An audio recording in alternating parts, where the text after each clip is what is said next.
buklatin ang mga pahina. Pakinggan ang boses ng lipunan. Tunghayan ang mga issue mula sa ibang katayuan. Nakakalungkot kasi deserve ba namin ng ganito? Na hindi nila alam kung ano talaga yung kanilang mga karapatan. Yung gobyerno, tinulungan nila yung kanilang magsasaka. Pinapatahimik tayong lahat using various laws. Through education, kayang-kaya nating baguhin yung ganitong klaseng pag-iisip. Isang kwento, iba't ibang anggulo. Dito, sa Point of View.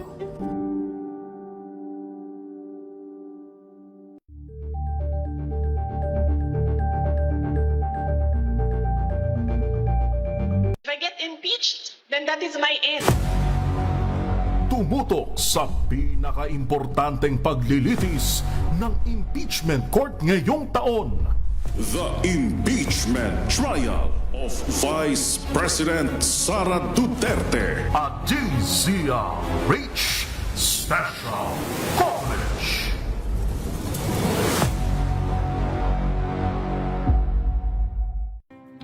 Better News. Una sa Pilipinas, una sa Pilipinas. PNBS, Trending and Battle Show. Nakahandang Sa ating balitan mga kaibigan sa Rapido Hataw.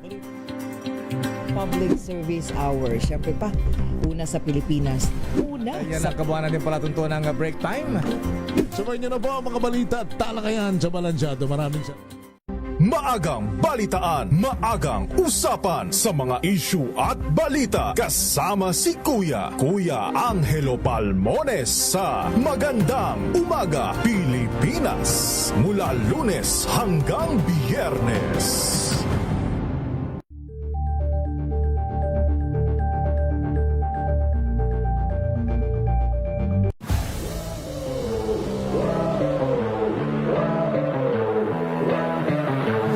Start pa lang ng tournament, very confident kami. Alam namin kaya namin manalo, alam namin kaya namin mag-dominate, kailangan lang namin mag-execute ng maayos.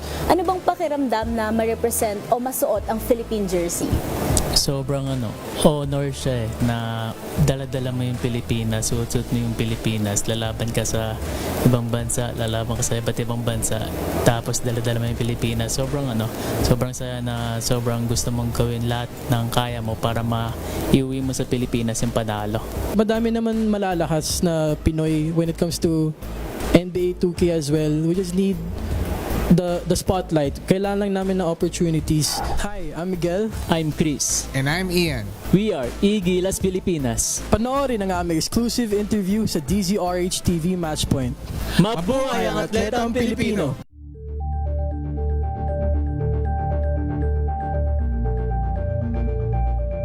Tambalang Anthony Taberna at Jerry Baha ang gigising sa inyong umaga dahil lalatay ang humahagupit na diskusyon at komentaryo Lunes hanggang Biyernes sa 2x2.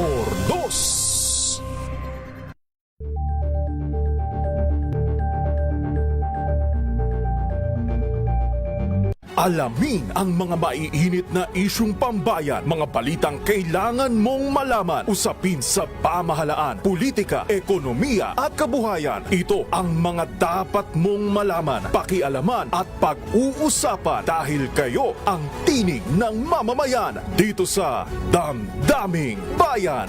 Live sa DZRH Radio, DZRH TV at DZRH Digital. Kasama sina Lakay, Deo Macalma at Elaine Apit. Araw-araw, Lunes hanggang Biyernes. Damdaming Bayan. Angel po si Angelo Palmones nag-iiwan sa inyo na isang magandang umaga. Maraming salamat. Life goes on! Good morning, Lakay! Good morning, Sister Ann. At good morning! Magandang mainit na umaga. Angel po si Angelo Palmones nag-iiwan sa inyo na isang magandang umaga. Maraming Sa salamat. Pilipinas, una sa Pilipino. Tuloy-tuloy ang pagtulong, tuloy-tuloy ang pagseserbisyo at tuloy-tuloy ang balitaan kasama si May Binauhan sa Operation Tulong mula Lunes hanggang Biyernes.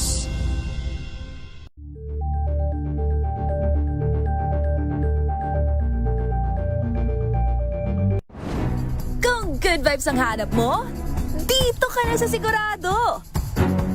Mula sa mga istoryang nagbibigay ng inspirasyon hanggang sa mga kwentong may dalang solusyon. Mga balitang pampagaan, pakiramdam at pampaganda ng araw. Hindi lang ba sa good news, kundi the better news. Mula Lunes hanggang Biyernes, 1:00 ng tanghali sa DZRH TV. Better news. Una sa Pilipinas, una sa Pilipinas. MVS, Trending and Viral Show. Nakahandang Sa ating balitan mga kaibigan sa Rapido Hataw. Public Service Hour. Siyempre pa, una sa Pilipinas. Una Ayan sa ang kabuuan natin palatuntunan ng break time. Usapang Legal kasama si Attorney Rina Seco. Usapang Legal. The case number of Robin Padilla is DR number 12-1917 121917. In case you're interested, actually masaya pong magbasa ng mga kaso lalo na kung may pagkamarites ka. Bakit kanyo? Kasi at least ito totoo sa totoong buhay ng mga kaso, mga chismisan, natuto ka pa, diba? Kaya sa makipagchismisan ka sa kapitbahay, magbasa ka ng kaso. Masaya rin pong magbasa, medyo mahirap nga lang basahin kung wala kayong background sa law. Pero ngayon, marami na pong mga available na tinatawag na case digest, no? Yung parang summary of the cases. Although, pagka abogado, advisable po na basahin ng buo, hindi magre-rely sa digest or kahit mga law students, na para at least nakukuha ninyo yung flow ng kaso at strategies ng bawat abogado. Usapang Legal. So, usapang legal pa rin po at tinatalakay po natin ang tungkol sa Robin Padilla Law. Again, ito po ay hindi authored by Robin Padilla. Ito po ay naisabatas, no, at primary authored by Bong Revilla Sr., no? The late Bong Revilla Sr. for the benefit primarily para sa benepisyo or pakinabang ni Robin Padilla. Attorney, lahat ba ng nakakulong noon dahil sa illegal na baril kagaya ni Robin ay binabaan din ang bilang ng taong pagkakulong at pinakawalan din? May mga nakabenepisyo rin po nito at maliban pa dyan dahil po sa pagbaba ng sentensya,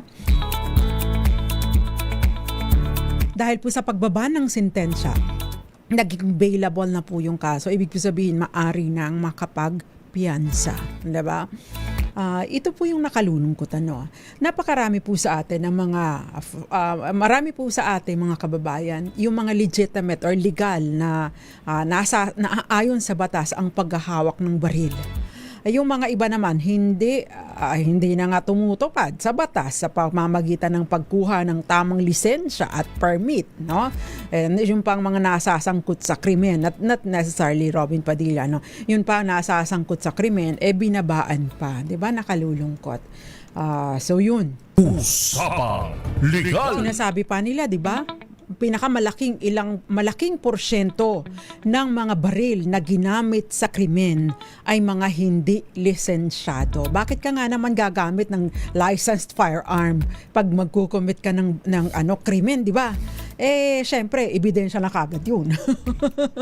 Di ba? Anyway, Ferdy Viray, sasagutin po natin mamaya ang question ninyo. Anyway, so ipagpatuloy po natin. So, bakit ba nakalaya si Robin Padilla? Nakalaya po siya dahil noong 1998, binigyan po siya ni dating Pangulong Fidel Valdez Ramos ng conditional pardon. Ang conditional pardon, meron po siyang mga dahil mas mababa na po yung parusa niya, meron po ay nabigyan siya ng conditional pardon at binigyan siya ng dating Pangulo ng ilang mga kondisyon, ano. Kasama po sa mga kondisyon yung paglaya sa kulungan pero kahit hindi pa tapos ang kanyang sentensya. Kung may mga kondisyon na kailangang sundin, no, ang pinalaya at hindi na muli pang gagawa ng krimen. Mag-uulat o magre-report lagi sa parole officer at hindi pagpunta sa ilang mga partikular na lugar. At syempre kapag ka nag-violate dito sa mga conditions na ito, no? Ito po ay magbabalik selda ang dating bilanggo or pinalaya na binigyan ng conditional pardon. Kadalasan ay hindi rin po muna pwedeng bumoto o tumakbo sa gobyerno ang taong binigyan ng conditional pardon. Usapang Legal. Kaya lang, tama ka, Miss Gael Enriquez. Dahil noong panahon, noong 2016, ay binigyan siya ng absolute pardon. Ibig sabihin, tinanggal na lahat ng kondisyon sa paglaya ni Robin Padilla. Kaya po siya nakatakbo sa Senado. Yan. So si dating Pangulong Rodrigo Duterte ang puno ang ugat ng lahat kung bakit nakatakbo. Pangalawa, kaya ninyo binoto. Usapang Legal. So ano ba ang nangyari kapag po nagkakaroon ng absolute pardon? So pwede na binabalik po lahat ng civil rights. So pwede nang bumoto sa eleksyon. At kaakibat ng pagboto, maari din siyang tumakbo sa lahalalan, yung karapatang politikal, no? So pwede na siyang tumakbo sa anumang posisyon sa gobyerno basta't qualified siya. Pwede na din mag-abroad, madali na siyang makakakuha ng passport at travel visa dahil wala na siyang restrictions. Nabubura din po ang parusa, no? 'Yon ang kaibahan, nabubura ang parusa, multa o kulong. No? Hindi binubura ang kasaysayan. So nandun pa rin at nandun pa rin po ang record ng kanyang kaso. Usapang Legal. Kaya nga po nakatakbo at naihalal pa. Yan. Attorney, ano ba ang pagkaiba ng pardon sa executive clemency? Yung executive clemency, ito po yung pangkalahatan, no? In general, ito po yung kapangyarihan ng Pangulo na magbaba ng parusa o magpatawad sa isang taong nagkasala. In short, executive clemency po ang tawag sa sa kapangyarihan ng Pangulo.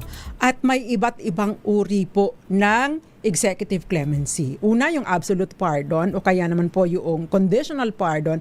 Meron ding commutation of sentence. Ano ba yung commutation of sentence? Pabababain ang sentensya. Usapang Legal. Kaya naman reprieve. Ano ba yung reprieve? So, pwede pong halimbawa mula habang buhay na kulong, ginawa na lang 10 halimbawa pagpapaliban ng parusa gaya ng pagpapaliban ng bitay kung may death penalty pa. Ganun. Ganyan.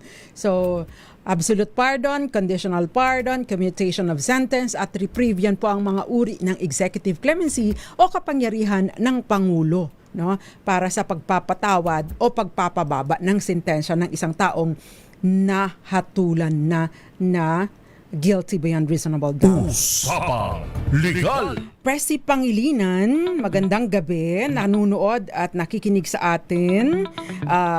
Magandang gabi din sa iyo, Emlyn at Eralyn, dyan sa Dampol, 2nd A, Pulilan, Bulacan. Maraming salamat po at magandang gabi at pagaling po kayo. Ato Pangilinan. Magandang gabi, Mami Belen Rivera. Laki utang na loob sa dating Pangulo, kaya pala kahit sunugin si Robin, amoy Duterte pa din. Okay, Tristan Wyatt, yun pa sabi ni Mami Belen Rivera. Magandang gabi po sa iyo, Mami Belen. I hope okay ang panahon dyan sa inyo. Tristan Wyatt Gulay, Aguila Ariola, magandang gabi. Ramon Revilla Sr., not Junior. No? Tama ka. Magandang gabi din sa iyo, Da Esplana. Sabi niya, uy, buti po nailiwanagan kasi di ako makapaniwala na may nagawa siyang batas. Yan. So, hindi po siya ang nagpasa nun. No? It was passed, no, para makabenepisyo siya. Magandang gabi sa iyo, Kenneth Arevalo. Magandang gabi din sa'yo. O tama si Gail Enriquez. Ang absolute pardon ay noong November 15, 2016. Yan. Sabi niya lalo tuloy naging mayabang kasi binoto nyo. Magandang gabi sa'yo, Maya Bell, Jerry Sumagaysay, at Tita Ami Miraflor Garcia. Naimbag Arabi Imam Grace Recta. Disillusioned Robin Padilla. Don Lee, magandang gabi sa'yo. At Teresita Atienza. Sabi niya, attorney, yun bang absolute pardon ay para lang sa sikat na artista at politiko? Hindi po, no? Ito po ay nakadepende sa Pangulo. So, depende lang po kung, well, alam nyo na. Usapang Legal. Kasi natatandaan nyo, di ba? Si Erap Estrada, nabigyan ng pardon, hindi po ba? Magandang gabi sa'yo for DV Rai. Ayan. Sunod na question natin, no? So, again, uulitin ko po, napakabigat ng parusa dati ng illegal possession of firearms. Pero dahil doon sa Padilla Law, Robin Padilla Law, na hindi si Robin Padilla ang nagpasa, ay nagsabatas, bumaba po at naging bailable. No? Again, pwede nyo pong basahin ang kaso Padilla versus Court of Appeals. Diyan po mapabasa ang kaso ni Ginoong Robin Padilla. Ang gusto kong malaman, kumusta na kaya yung kawawang balut vendor na na-hit and run niya, di ba? Ano namang klaseng tao ka kung ikaw ay nakasakit ng tao? Bagaman at hindi naman sinasadya, di ba? Kung hindi mo sinasadya, dapat ay tulungan mo, di ba? Hatid mo sa ospital o iintrego mo lang sa mga taong nandoon. Pero i-hit and run mo, di ba? Takbuhan mo na lang matapos mong mabunggo at habang hinahabol ka, tumutugis ka pa ng todo. Anong klaseng ugali mayroon ka para takbuhan mo na lang ang isang taong nabundol mo, di ba? Usapang Legal. Gilbert, magandang gabi sa'yo. Yan. Ay, medyo mabigat po ang talakay natin, ha?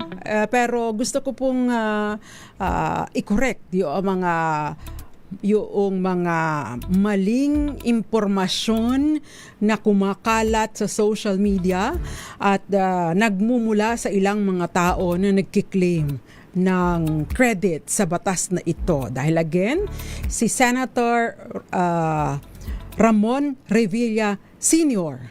ang primarily may akda ng batas na ito. Usapang Legal. So ang tanong, next question, pwede bang managot ang may-ari ng baril kung ginamit sa krimen ng iba o ginamit ng iba sa krimen ang baril na wala naman niyang pahintulot, no?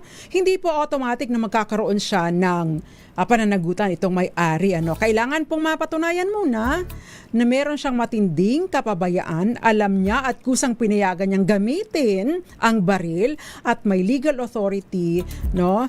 May legal authority ang anak na magdala o gumamit nito, no? Syempre, anong krimen ang ginawa ng baril? Ito yung mga factors, no, na kailangang tingnan. Usapang Legal. Again, ang lisensya po, dalawa po ang requirement, ha, kung kayo ay gusto nyong magkaroon ng baril, no? Iba po yung license to own, license to own, iba rin po yung permit to carry. Hindi po ibig sabihin na meron kang lisensya na magmay-ari ng baril ay pwede mo na siyang dalhin sa labas, no? Para mo po mailabas sa inyong residence, no? Para po mailabas sa inyong residence ang baril, kailangan po ninyo ng permit to carry, no? Para po madala ninyo, pupunta kayo sa firing range o magta-target shooting po kayo, yun po kailangan po ninyo ng permit to carry. At take note po, during election season, no, may suspension po ng lahat ng permit to carry. Anong ibig pong sabihin nito? Temporarily, kahit may permit to carry kayo, wala pong visa yung permit to carry during gun ban, no? So kahit po may permit to carry kayo during gun ban, pagkatapos ay nilabas po ninyo, dinala ninyo yung baril dahil pupunta kayo sa magfa-firing range kayo, nahuli kayo dyan sa highway, no? Maari pa rin po kayong magkaroon ng kaso, no, dahil ng illegal possession because revoked or temporarily suspended po ang inyong permit to carry. Please take note of that ha, dahil napakahirap po ang magkaroon ng kaso. Usapang Legal. Magandang gabi po sa inyo, Andy Ordonio at Mama Ofelia Ordonio sa Cabanatuan City. Binabati po kayo ni Adi Ordonio. Magandang gabi po sa inyo. At magandang gabi po sa inyo,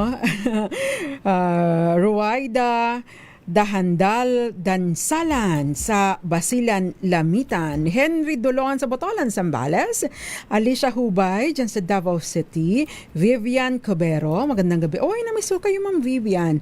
Marilyn Tizon, Yvette Escueta, si Mami Belen Rivera at Presi Pangilinan. Yung iba pa pong nanonood, nakikinig, ipadala nyo lang po or magparamdam lang po kayo para mabanggit din natin ang inyong pangalan. Usapang Legal.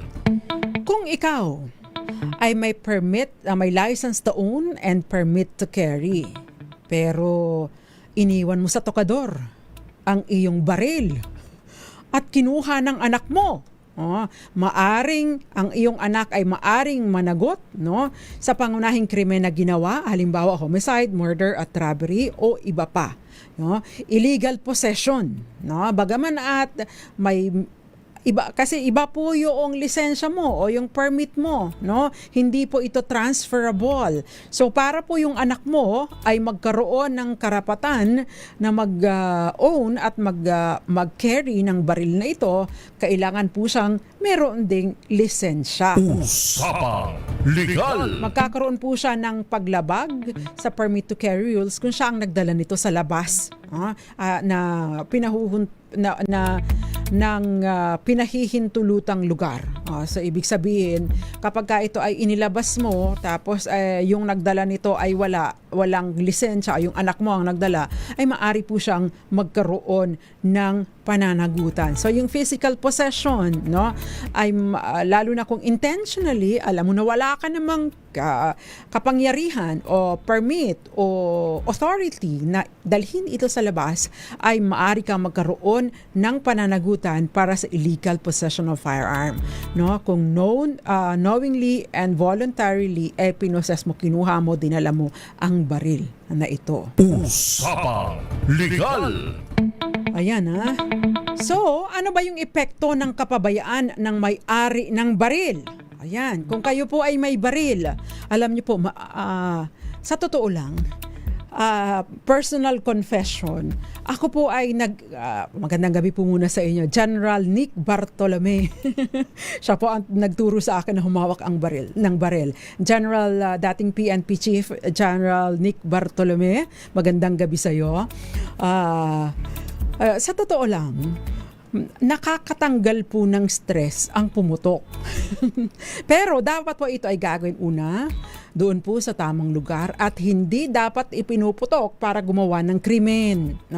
Yun ay bilang happy lamang sa firing range. Doon lamang. At syempre, meron po mga gun safety rules na kailangang sundin. Dapat ay merong orientation bago po kayo ma-involve dito sa mga ganitong activities o sports. So, pwede pong gawin itong pampalipas oras, pantanggal stress. Yung iba, pickleball ang ang kasiyahan, pantanggal stress, pang-divert ng attention. Pero yung iba, ang kasiyahan nila, In fact, dito po sa amin si Pareng Ray, si RS, si Ray Sibayan. Isa yan sa pinakamagagaling at nagcha-champion sa target shooting, di ba? Isa yan sa pinakamagagaling dito sa amin. Nung Joe Tarux Cup, ikaw ay champion, tama? Isa yan sa pinakamagagaling dito. Yan, proud to say. Yan. So, kung hobby po ninyo ito, masaya siya at nakakatanggal ng stress. Lalo na kung kayo ay stressful ang trabaho ninyo, pero wag po kayong hahawak ng baril kung kayo ay mainit ang ulo, ha? Ingat-ingat po at wag wag na wag, no, hahawak ng baril kung kayo ay depressed, hindi nasa maayos na katinoan ang inyong pag-iisip. Usapang Legal. Naimbag Arabii, Ricky Tabada sa Ballesteros, Cagayan Valley. Magandang gabi po sa inyo. Ngayon, ano nga ulit yung epekto ng kapabayaan, no? So, meron po itong mga administrative consequences, no? Pagsususpinde o pagbawi ng lisensya, lalo na kung ang kapabayaan ay nagresulta sa pagkawala o maling paggamit ng baril. Yan. So, dapat po careful po tayo. Usapang Legal. So again, kapag 15 anyos or pababa, no, karaniwang hindi liable, no, hindi criminally liable, pero maari siyang sumailalim sa intervention program. Kung mahigit 15 anyos na pero wala pang 18, maari magkaroon ng criminal liability kung ito po ay may discernment, no? Ginawa ang krimen with discernment. So maari pa rin mag-apply ng espesyal na patakaran para sa mga children in conflict with the law. Meron din po mga diversion or suspended sentence. Depende po sa kaso at sa penalty. Usapang Legal. Attorney, pwede bang turuan ang minor de edad na anak na gumamit ng baril ng tatay niya? Yan po ay tatalakayin natin, Ma'am Teresita Atienza, Ma'am Angelina Palekbar at iba pa, no, sa atin pong pagbabalik. At syempre, meron pa rin pong mananalo ng 500 pesos sa ating Malakas promo tonight. Salamat po kayo. Kayo'y nakikinig sa Usapang Legal kasama si Attorney Rina Seco.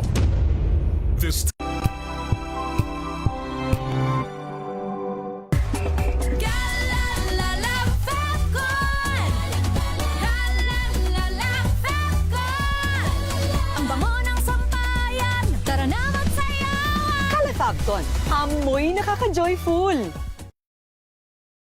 Tinesting, sinuri, siniyasan. Ang resulta? Super effective ang Shield sa pagpatay ng bakterya at virus. Shield Antibacterial Soap. Believe ang mga eksperto sa Philippine Nurses Association. At si Mami. Tiwala ako sa Shield. Shield Antibacterial Soap. Napatunayang mabisa. Ang mga nurse, tiwala. ACS.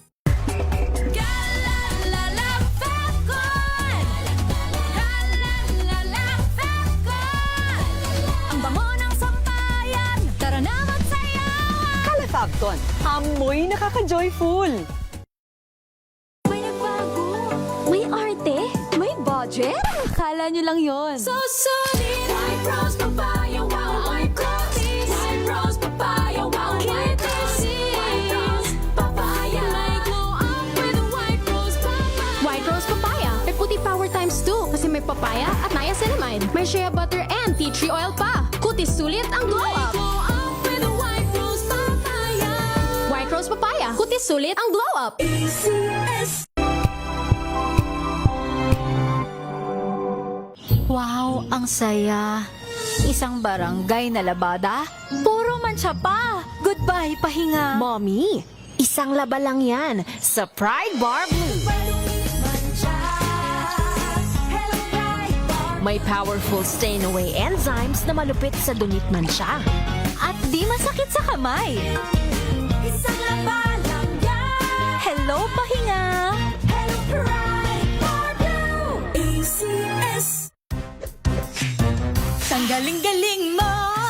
Smart dishwashing paste ko. Pritong ulam na masebo. Plato ng kaldero. Tanggaling for everyday. Ganyan pag smart ang dishwashing paste. May double tanggaling formula. Tanggal ang sebo. Tanggal ang bakterya. Pahit para walang bahid. Linis fantastic sa metal at plastic. Number 1 ko to. Tanggaling-galing mo. Smart dishwashing paste. ACS.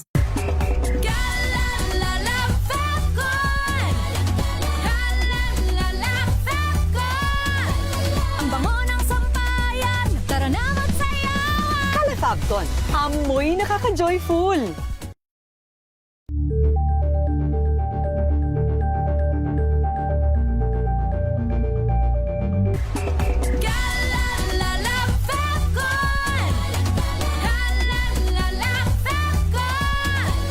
Ang bango ng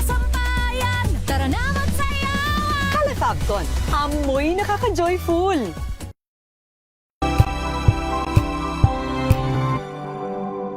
Kasabay ng mga hamon at pagbabago sa paglipas ng panahon, nananatiling tapat ang DZRH sa paghahatid ng serbisyo sa publiko. Mas pinalawak ang pagpapaabot ng balita at impormasyon, hindi lang sa radyo, kasama na rin ang telebisyon, live streaming at social media para ihatid ang mga kwentong makabuluhan at napapanahon saan ka man naroroon. Mula noon hanggang ngayon, mananatiling kaagapay mo ang DZRH, naninindigan sa paghahatid ng katotohanan at sa paglaban sa patuloy na pagkalat ng disinformasyon at sa pagyakap sa makabagong teknolohiya at sa patuloy na pagsulat ng kasaysayan, mananatiling kasama mo ang DZRH saan ka man sa mundo.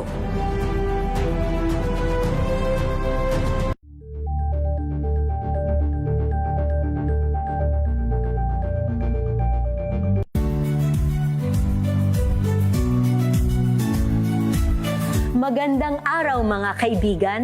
Ito po ang inyong balerina ng bayan, si Lisa Makuha Elizalde, na nag-aanyaya sa inyong samahan kami at ang aming mga espesyal na panauhin para sa kalahating oras ng masayang kwentuhan sa aming programang Art to Art, kung saan ang usapang sining at kultura ay para sa lahat. Huwag kaliligtaan, tuwing linggo, alas 3:30 ng hapon, dito lamang sa DZRH Radio, DZRH TV, at via online streaming.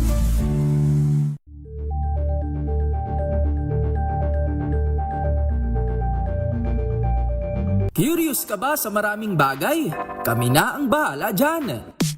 Aalamin, tutuklasin at bibigyang linaw namin ang mga katanungang bumabagabag sa inyong isipan. Sa programa kung saan ang bawat sagot ay galing lamang sa mga eksperto. Ang Expert's Opinion, tuwing linggo alas 3 ng hapon, dito lang sa DZRH TV.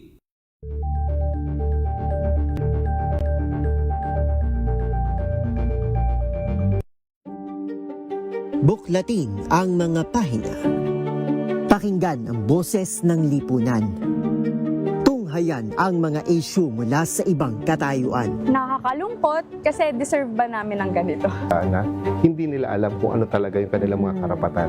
Yung gobyerno, tinulungan nila yung kanilang magsasaka. Pinapatahimik tayong lahat using various laws. Through education, kayang-kaya nating baguhin yung ganitong klaseng pag-iisip. Isang kwento, iba't ibang anggulo. Dito, sa Point of View. Angel po si Angelo Palmona sa giiwan sa inyo na isang magandang umaga. Maraming salamat. Life goes on! Nine, good morning, Lakay! Good morning, Sister Ann. At good morning. Magandang mainit na umaga. Angel po si Angelo Palmona sa giiwan sa inyo na isang magandang umaga. Maraming Sa salamat. Pilipinas, una sa Pilipino. If I get impeached, then that is my end. Tumutok sa pinaka-importanteng paglilitis ng impeachment court ngayong taon. The Impeachment Trial of Vice President Sara Duterte. A DZRH Special Coverage.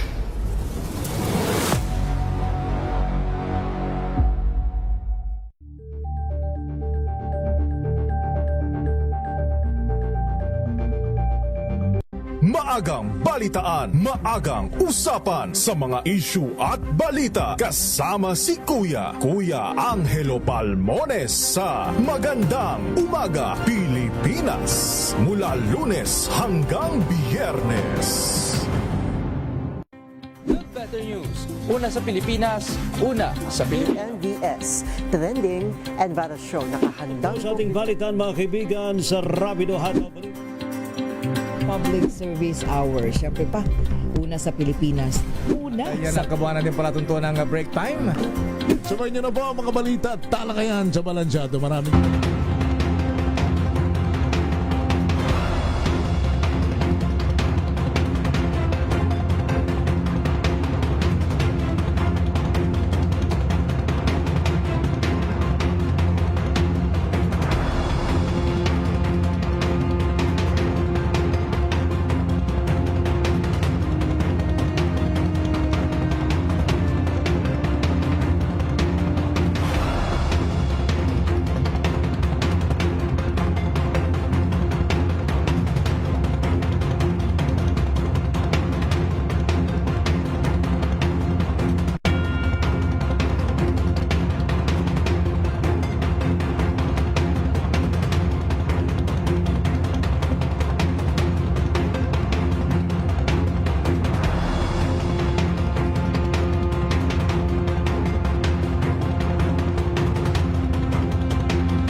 kasama si Attorney Rina Seco. Usapang Legal. With 3 minutes left. Sagutin muna natin yung question niya, no, ni Ma'am Teresita Atienza. Pwede bang turuan ang minor na anak na gumamit ng baril ng tatay niya? Okay? Actually, posible po naman na mapayagan na turuan humawak ng baril. Under po ng isang supervised firearm tawag na instructor, no? Supervised by a firearm instructor, no? Ito po ay dapat gawin sa isang accredited shooting range o merong formal na training program. So meron pong qualified at licensed ang adult na instructor. Ang baril ay legal na pag-aari at nasa custody ng isang authorized adult o establishment. May pahintulot ng magulang o ng guardian at ang training ay ginagawa sa isang authorized facility ayon po sa PNP Firearms and Explosive rules, no? At syempre, hindi uuwi, hindi pahihiram o ibibigay sa minor de edad ang baril at hindi siya pwedeng magdala o gumamit nito ng mag-isa. At syempre, complete safety briefing, protective equipment at syempre supervision. By the way, paalala lamang po yun pong empty shell, no? Yung 'di ba ginagawa daw yun tama daw ako ginagawa nilang anting-anting, yung yung empty. Anong tawag doon? Basyo, no? Wag po ninyong kukunin yun, no? Wag po kayong mag-iingat noon. Dahil maari rin po kayong managot, no? Isa rin pong krimen, no? Yung pag-iingat ng mga ganun, kahit pa po empty na yan. So wag po kayong magpupulot. Humanap na lang kayo ng ibang anting-anting kung naniniwala kayo sa anting-anting. Para sa mga naniniwala sa Diyos, yun pong prayers, ang pinakamabisa na anting-anting, no? Dahil pagkasama nyo ang Diyos, kung kayo ay naniniwala sa Diyos, wala pong you're in good hands. Yan. Usapang Legal. Magandang gabi po sa iyo, Miss Karina Hison, Mami Eloisa Hison, at lahat mga nanonood nakikinig sa atin. Last question na lang. Pagbibigyan ko, pero walang kinalaman ito doon sa ating talakayan. So, bakit daw matagal mag-release ng titulo ang NHA? Kapag ka po kasi merong awarded na lupa sa iyo, usually ito po ay amortization. Kung 30 years po ang program ninyo ng pag-amortize, after 30 years pa po, ganun po talaga. Matagal. Dapat pong makumpleto muna ang pagbabayad. Usapang Legal. Ang ating napiling tawagan ni Don Billionario para bigyan ng 500 pesos tonight sakaling masagot ang napakahirap na tanong. Tatanungin ko kung kailan nabigyan ng absolute pardon si Robin Padilla. Magandang gabi po sa inyo. Naku, binaba na yata dahil natakot sa magiging question. Ay, okay. Magandang gabi po sa inyo. Pangalan po nila, ma'am? Si Virgie po. Virgie Fulgar, no? Taga saan po kayo? Dito po sa San Mateo. Okay. Magandang gabi po sa inyo dyan. At shoutout po sa lahat ng mga nanonood sa atin dyan sa San Mateo, Rizal. Ang tanong ko po sa iyo, ma'am. No, hindi ko po kayo tatanungin kung kailan nabigyan ng absolute pardon si Robin Padilla dahil sa illegal possession of firearms matapos niyang i-hit and run yung isang kawawang balot vendor. Ang tanong ko lang po sa inyo, ano po ang kauna-unahang radio station sa buong Pilipinas na nag-celebrate ng 87th anniversary last July 15? DCRS po! Nanalo po kayo ng 500 pesos. Congratulations! At magandang gabi po sa inyo. Thank you so much! Welcome! Usapang Legal. Ayan, congratulations sa iyo, Virgie Fulgar ng San Mateo, Rizal. Baka kayo na po ang susunod na mananalo sa ating Kring Kring Panalo promo. At magsama-sama po ulit tayo ang Thursday. Same time, same station, same social media platforms. Muli po ang kapaalala natin, ha? Mag-ingat po kayo. Meron pa rin pong mga sama ng panahon. no, minsan yung sama ng loob mas yung sama ng panahon mas matindi pa sa sama ng loob nyo. Kaya mag-ingat-ingat pa rin. Ako po ang panyara ng bayan, Attorney Rina Seco, at muli niyo ako maririnig on Thursday dito lang po sa DZRH. Nakasama ko po si Jeric Barreto, mga taga-RHTV at taga-IT, at syempre pa si Don Billionaire. Dito lang po sa DZRH, una sa Pilipinas, una sa Pilipino. Sumainyo ang mga dagdag kaalaman sa batas. Hatid ng Panyera ng Bayan, Attorney Rina Seco sa Usapang Legal. Usapang Legal.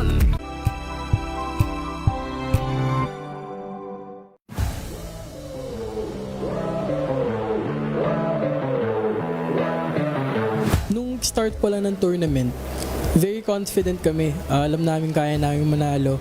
Alam namin kaya namin mag-dominate. Kailangan lang namin mag-execute ng maayos. Ano bang pakiramdam na ma-represent o masuot ang Philippine jersey?